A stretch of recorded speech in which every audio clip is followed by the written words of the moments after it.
우리 주식정보통 구독자 여러분들 안녕하세요. 자, 오늘 제가 여러분들께 말씀을 드리고 싶은 종목은요. 바로 저출산 테마에 대한 이런 종목들을 좀 말씀을 드려보려고 합니다. 자, 갑자기 웬 저출산 테마냐라고 하실 수도 있는데 자, 지금 우리나라 현재까지의 출산율이요, 0.7 수준까지 내려와 있는 이런 모습을 보여주고 있죠. 이건 좀 안타깝습니다. 사실 아이를 낳는다는 걸 우리가 강요를 할 수는 없지만 이렇게 계속해서 좀 아이를 안 낳다 보면 우리가 당연히 생산 가능 인구가 줄어들게 되고요. 그러면서 당연히 우리나라에서 걷어들여야 되는 세금이 부족해지고 정말 잘못하면 나라가 망할 수도 있다라고 볼 수가 있는데 뭐 물론 당연히 저 똑똑하신 분들께서는 나라가 어떻게든 망하지 않게 하기 위해 세금을 더 거둘 수 있는 방법을 선택을 하겠죠. 다만 저는 좀 출산율이 이렇게 계속해서 낮아지고 있는 가운데 최근에 계속 얘기가 나와주고 있는 게 뭡니까 여러분들? 바로 저출산을 해결을 해야 된다라는 얘기들이 계속 나와주고 있어요. 얼마 전에 제가 이 뉴스를 하나 봤는데 뭐 괴멸적 이런 식으로만 여러분들 쳐봐도요. 자, 보시면은 흑사병 때보다 더 심각 한국 괴멸적 수준이다라는 이런 제목이 있었길래 제가 이 뉴스를 한번 봤거든요.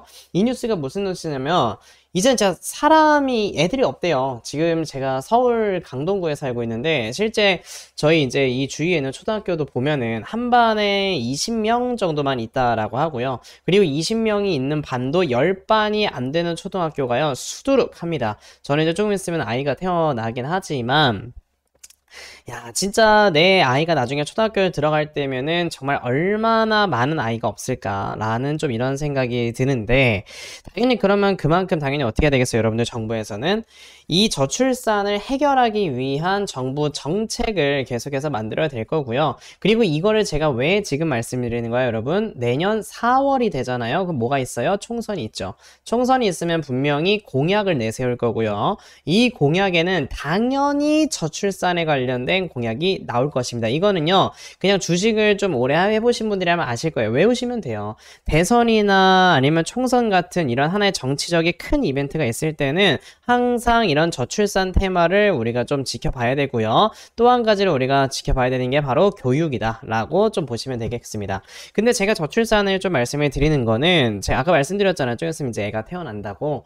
그래서 요즘 이제 좀 애기옷 보러 다니고 막 이게 아울렛도 다니고 막 하는데 요즘 진짜 느끼는 게 뭐냐면요. 아기 옷이요. 진짜 비쌉니다. 네, 아기 옷이 진짜 비싸요. 근데 제가 이거를 좀 생각을 하는 건 뭐냐면 요즘에 이제 아이를 한 명만 낳는 사람들이 되게 많아요. 낳더라도. 그럼 이 한 명을 낳았을 때 이 한 명에게 내가 정말 돈을 아끼지 않고 좋은 걸 다 해주고 싶다라는 게 부모들의 마음이지 않습니까?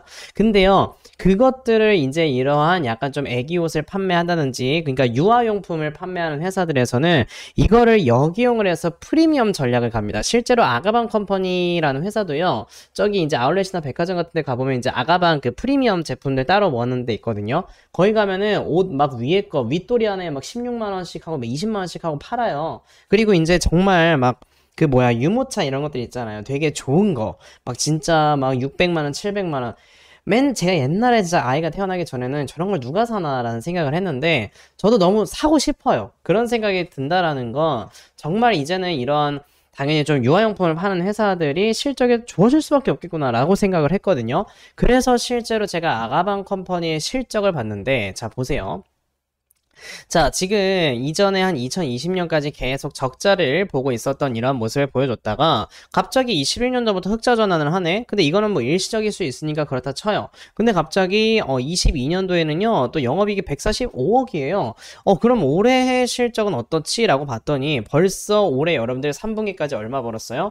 120억 벌었어요. 엄청나게 많이 법니다, 돈을. 그리고 우리가 이렇게 좀 뭐라 해야 되죠? 저출산 관련주라고 해서 뭐 아가방 컴퍼니 같은 회사도 있고요. 유엔젤 같은 회사들도 있죠. 근데 이런 유엔젤 같은 회사들은요, 사실상 실적에 막 뭔가 엄청나게 잘 찍히거나 그런 것보다도 어느 정도 좀 테마로 움직인다라고 보시면 되고요. 그리고 얼마 전에 좀 이렇게 상장한 지 얼마 안 된 꿈비라는 회사도 여러분들 보시면 자, 실적에 막 뭔가 엄청나게 잘 나와주지는 않아요. 근데 확실히 아까 제가 말씀드렸던 아가방 컴퍼니 같은 경우는 정말 뭐라 해야 되죠? 아이들의 용품, 그러니까 옷이라든지 우리가 어쩔 수 없이 구매를 해야 되는 것들을 판매를 하다 보니까 그에 따라서 실적이 똑같이 좀 잘 올라와주는 모습을 보여주고 있다라고 볼 수가 있어요. 그래서 어찌됐든 이제 내년 4월쯤이 됐을 때는요, 분명히 저출산 관련주들이 모두 다 좀 주가의 상승세가 나와줄 것이다 라고 보여지는데, 자, 우리가 저출산 관련주 중에서는요, 뭐 여러 종목이 있기는 합니다. 뭐 조그마한 이슈만으로도 팍팍 주가가 올라가는 종목들이 있지만 딱 그냥 한 3개에서 4종목 정도만 우리가 살펴보자 라고 우리가 해보면 될 것 같고요. 전 당연히 그중 대장은 아가방 컴퍼니다라고 생각을 해요. 저는 항상 테마주를 매매를 할 때도요, 이렇게 실제로 돈을 잘 벌고 있는 회사를 매매합니다. 왜냐? 이렇게 돈을 잘 벌고 있는 회사들이 테마까지 겹쳐지게 되면 어떻게 되냐면, 야, 이 회사는 알고 보니까 저평가였네? 알고 보니까 되게 좋은 회사였네? 라는 이슈와 겹쳐지면서 주가가 막 되게 큰 폭으로 상승을 한단 말이에요. 그래서 아가방 컴퍼니가 굉장히 좀 저는 첫 번째 원픽이다 라고 말씀을 드리고 싶고요. 최근에 지금 보시면 이평선도 정배열로 전환됐고, 그리고 추세도 우상향을 잘 지켜주고 있는 모습을 보여주는 걸 보니까 이제 아가방 컴퍼니가 단기간에 좀 크게 상승이 나와주지 않을까라고 생각이 들고요. 그리고 두 번째로는 이제 그냥 테마성으로 움직이는 종목이긴 하지만 유엔젤이란 종목도 최근에 좀 굉장히 주가가 많이 눌렸다가 지금 보시면 여기 구름대에 있는 매물대를 살짝 조금씩 뚫어 올리려고 하고 있는 모습을 보여주고 있죠.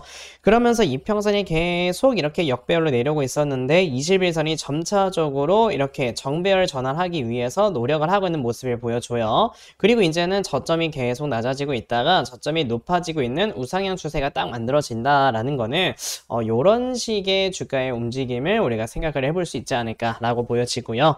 그리고 이제 세 번째로는 꿈비라는 종목을 좀 보면 되겠습니다. 지금 보면 저출산 관련주들 차트가 다 똑같죠. 자, 지금 오랜 기간 동안 눌렸다가요, 지금 이 구간을 봤을 때, 자, 이평선이 이제 역배열이었다가 정배열 초입에 딱 들어서는 이런 모습, 그리고 계속 저점이 낮아지고 있었다가 갑자기 저점이 높아지는 모습과 우상향 추세가 만들어진다라는 건 그만큼 이 저출산 관련해서 분명히 내년 4월 총선 전 주가가 올라가는 이벤트는 한 번쯤은 나와줄 것이다 라는 거를 우리가 좀 생각을 해볼 수 있고요. 그러니까 이렇게 좀 차트를 만들어 가면서 요즘 세력들이 물량을 좀 매집을 하고 있는 거다라고 보면 되겠죠.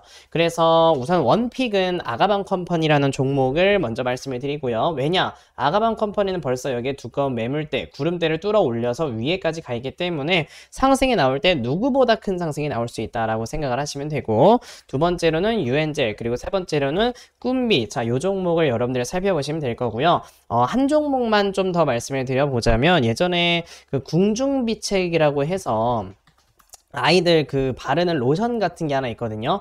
자, 그게 굉장히 중국에서 잘 팔린다라는 소식과 함께 제로투세븐이 주가가 진짜 많이 급등이 나왔었어요.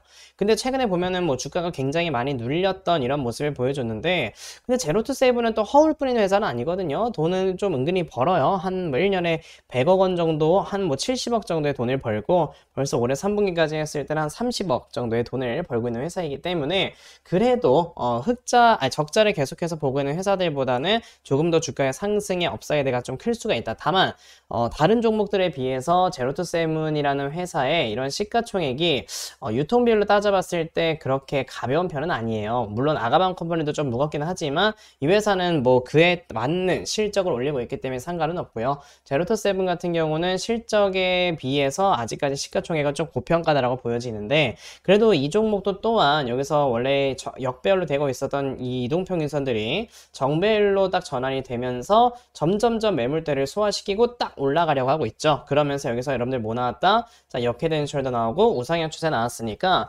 제로투세븐까지 우리가 좀 살펴보고 여러분들이 관심을 가지면 수익 보는데 정말 좀 도움이 될 것 같다라고 말씀을 드리겠습니다. 자, 그래서 이번 영상은 여기까지 여러분들께 말씀을 드려보도록 하겠고요. 자, 조만간에 저출산 관련주 상승이 나올 수 있다라는 거 한 가지 체크하시고 영상 마무리하도록 하겠습니다. 자, 지금 영상도요, 도움이 되었다면은, 자, 여러분들 아시죠? 구독하고 좋아요 버튼 한 번씩 꾹 눌러주시면 저도 다음 영상 제작하는데 큰 힘이 됩니다. 감사합니다. 안녕!